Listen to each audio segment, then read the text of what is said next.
Welcome students to the new chapter, unit number 2, that is self-management. In this chapter, we are going to see something like stress. What is the meaning of stress? Its definition, various origins of stress, importance of stress management. We are going to see the importance of stress management, then its various techniques and ability to work independently. So let us begin with the lesson. First of all, let us see what is stress. So stress is one of the important reasons of low productivity in all stages of life. As we all know, stress is a feeling of emotional or physical tension. In simple words, stress is nothing but physical or emotional tension.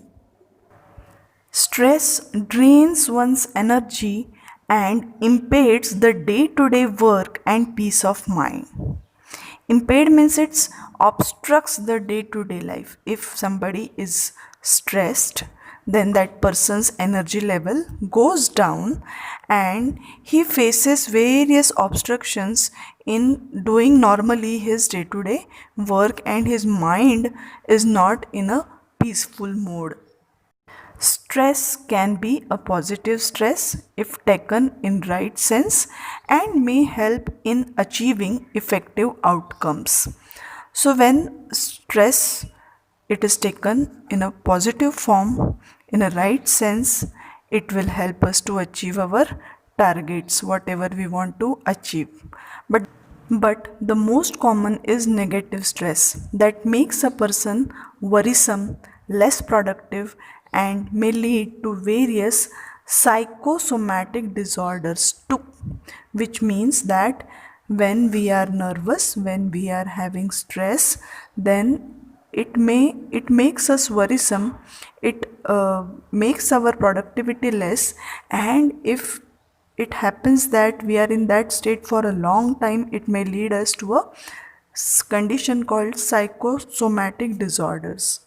These are the diseases which involve both mind and body. So psychosomatic disorders involve both mind and our body. It affects both mind as well as our body. Now we are going to see what is stress management. So stress management refers to focusing human efforts for maintaining a healthy body and mind capable of better withstanding stressful situations. So if we have stress, it can be managed and there are various ways of managing it.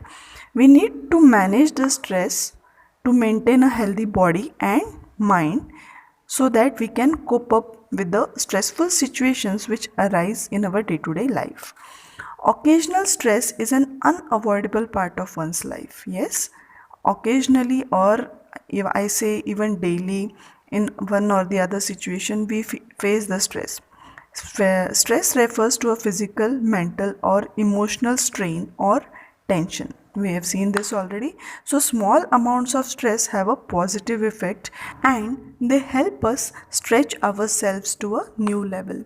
So when the stress is in small amount, it helps us to stretch ourselves. It is usually said that if we stretch ourselves every day and do something which we do not like, then we grow as a human being. So same thing is applicable over here. If we are able to manage and take small amount of stress, then we will have a positive effect on our personality.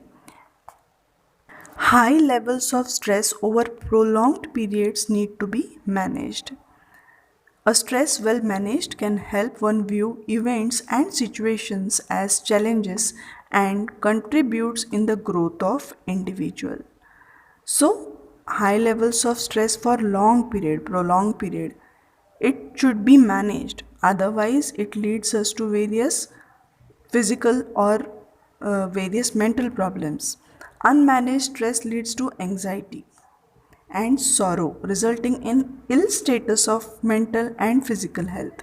Stress causal agents can have various origins, which we'll be seeing in the next page. So unmanaged stress, it leads to anxiety. So it should be like this, that if one identifies that you are under stress, that should be dealt in immediately. It should not happen that you feel that you are under stress, you are uncomfortable with something, some situation, something, and then you will deal with it when the situation will surpass. So it is very important that we deal with it very oftenly and immediately. This will help us to cope up with it properly. Now we are going to see the stress causal agents. Means these are the origins, these are the reasons, these are the factors which contribute to the stress of an human being. So the first factor is mental, social, then financial, and then physical. So these are the four factors which we are going to cover in this chapter. These factors, they cause the stress, mental or physical stress to a human being. Let us see the first factor, that is mental stress. Students can be left overwhelmed if they are unable to handle their assignment submission deadlines and examination grades. High expectations from self can leave one with chronic anxiety and stress. So, students may feel overwhelmed. They may have overwhelm means having strong emotional effect on themselves if they are unable to handle the assignments, the homeworks, the study which they are being assigned, and if they are given the deadlines, some date that you have to complete your project in this date, and the student, if it is not possible for them to complete it, then they may have a strong emotional effect, they may have mental stress because of that. High expectations from self can leave one with chronic anxiety and stress. So, if one is having very high expectations and it is not able to fulfill those expectations, then chronic anxiety may happen. So, what is chronic anxiety? That is persisting for a long time, the feeling of worry. So, students, we must not take mental stress. We should find what are the various ways to handle it, and for study we should be doing it very much with ease. Now the physical factor. As children grow up, they may seek more independence, may become critically conscious of their looks, and have to cope up with hormonal changes. Issues related to general well being and health of an individual can lead to low self esteem and cause stress. Yes, so there are some physical factors when children like you, who are in the growing age, they seek for more and more independence. They want to be on their own. They have their own ideas. They have their own opinions. And they become very much conscious about their looks. And at the same time, a lot of hormonal changes are going in the body. So if some child, if some student is having issues then related to their general well-being, and the health, then that student may have a low self-esteem and that may cause a lot of stress.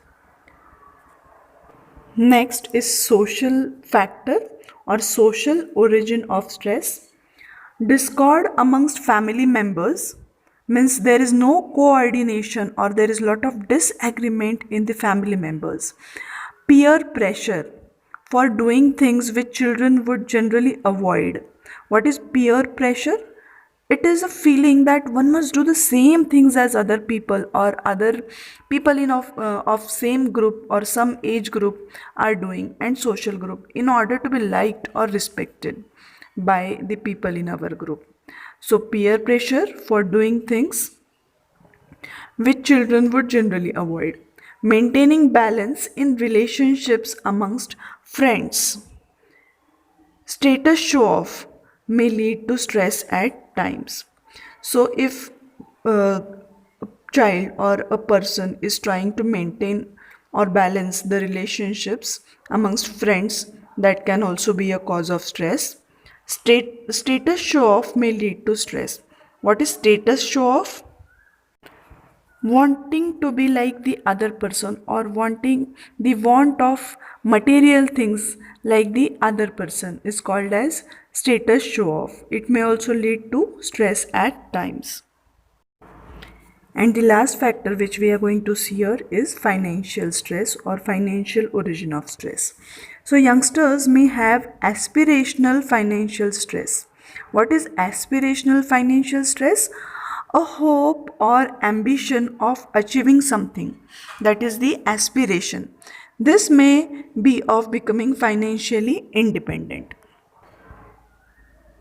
When we go to city place, there are so many aspirants like this who seek to be financially independent, and while studying they are doing job, they are doing classes, they are taking classes because they want to be financially independent.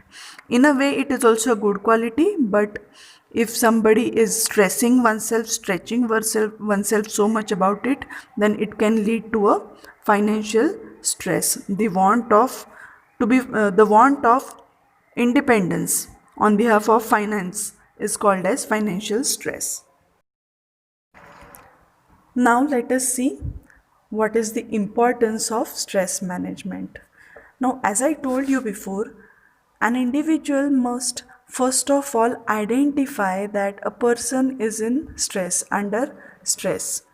There are few symptoms which we are going to see further.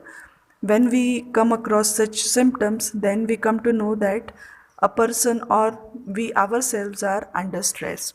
So now we will be seeing the importance of stress management. Being well versed with stress coping mechanisms helps people lead healthy and happier life.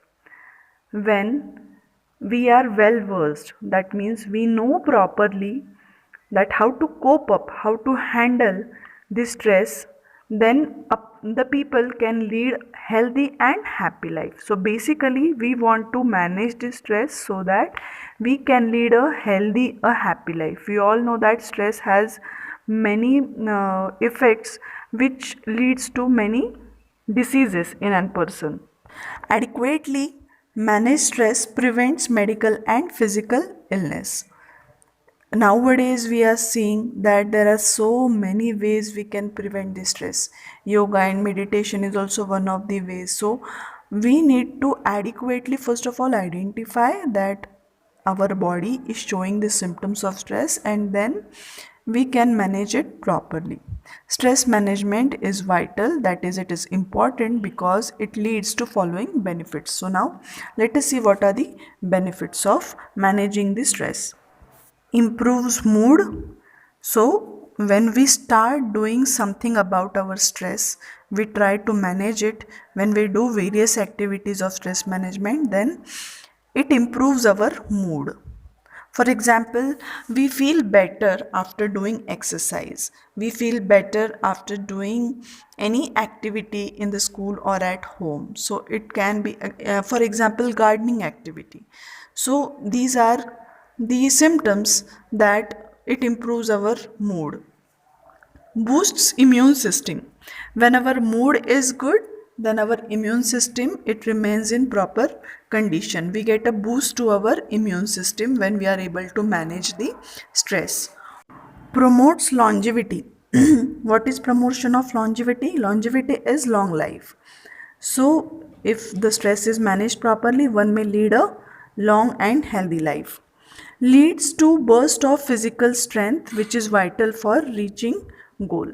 If we want to achieve any goal, then we should be physically fit.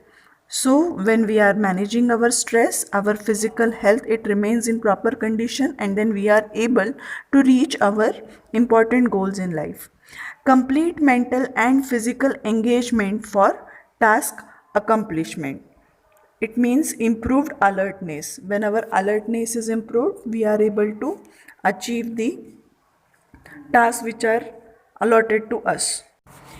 Increases efficiency and effectiveness. Efficiency, when it is increased, we do not feel tired for the whole day. So when we are able to cope up with the stress properly, You will feel alert, you will feel energetic and enthusiastic. So it shows that the efficiency is increased and effectiveness, we are able to do our work in proper time. Next is prevent psychological disorders and behavioral problems. So, if a person is stress free, then there will be no psychological problems and the behavior will be up to the mark, it will be proper. So, as of now, we will stop here.